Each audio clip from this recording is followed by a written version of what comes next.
Hi everyone, welcome to my YouTube channel.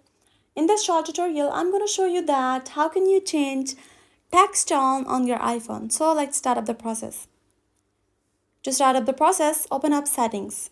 You can see settings icon at the home screen of your phone. To open up the settings, tap on this icon. Now after opening the settings, scroll down.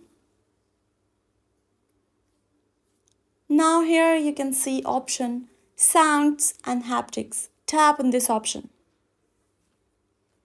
Now scroll down. Here you can see second option text tone.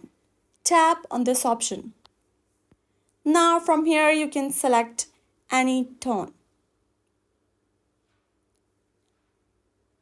If you have any question about the whole process, let me know in the comment section below. Subscribe to this channel for more tutorial videos.